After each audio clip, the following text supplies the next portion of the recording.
بسم اللہ الرحمن الرحیم. مضمون اردو 10. فانی بدایونی کے حالات زندگی اور شاعرانہ خصوصیات.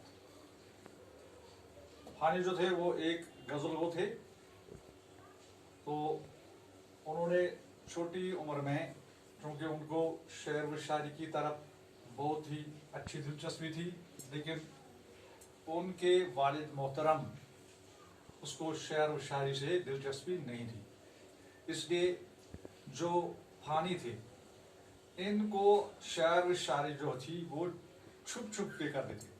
لیکن جب ان کے باپ کو اس کا پتہ چلا تو انہوں نے ان کا مجموعہ جو تھا مجموعہ کلام اس کو جلا ڈالا. تو فانی جو تھے انہوں نے اپنی زندگی جو ہے بہت ہی مشکل حالات میں گزاری ہے. تو ان کی حالات زندگی کے بارے میں اور ان کی شاعرانہ خصوصیت کے بارے میں آپ کے سامنے ایک نوٹ پیش کر رہا ہوں. فانی بدایونی کا اصلی نام شوکت علی خان تھا. فانی تخلص کرتے تھے. فانی جو ہے ان کا تخلص تھا. بدایونی جو ہے یہ یو پی میں ایک جگہ ہے. تو اس کا اصلی نام جو تھا وہ تھا شوکت علی خان. فانی تخلص کرتے تھے. جیسے میں نے آپ کو پہلے بھی کہا تخلص وہ ہے جو شاعر اپنا نئے مقطع میں جو اپنا نام استعمال کرتا ہے اسے تخلص کہتے ہیں. آپ 13 ستمبر 1879 سنہ عیسوی کو قصبہ اسلام نگر ضلع بدایوں یو پی میں پیدا ہوئے. تو آپ کے والد کا نام محمد شجاعت علی خان تھا جو ایک پولیس انسپکٹر تھے. فانی نے حسب دستور یعنی اس زمانے کے موافق اس زمانے کے مطابق جو ابتدائی تعلیم تھی وہ مکتب سے حاصل کی.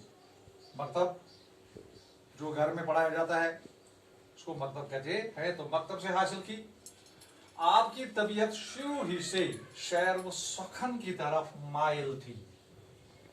یعنی اس کی طبیعت جو تھی وہ سب سے پہلے ہی اس کو دلچسپی تھی شعر و سخن سے. آپ نے پہلی غزل 11 سال کی عمر میں کہی. تو اسے اندازہ ہو سکتا ہے کہ یہ طبیعتاً یا فطرتاً ایک شاعر تھے. آپ کے والد شعر و شاعری کے مخالف تھے جو میں نے آپ کو کہا. اس لیے آپ چھپ چھپ کر شاعری کیا کرتے تھے. تو اس لیے کیونکہ ان کے والد جو تھے ان کو شعر و شاعری سے دلچسپی نہیں تھی اس لیے جو فانی تھے ان کو چھپ چھپ کر شاعری کرنی پڑتی تھی. تو جب ان کو پتہ چلا تو انہوں نے ان پر پابندی عائد کی.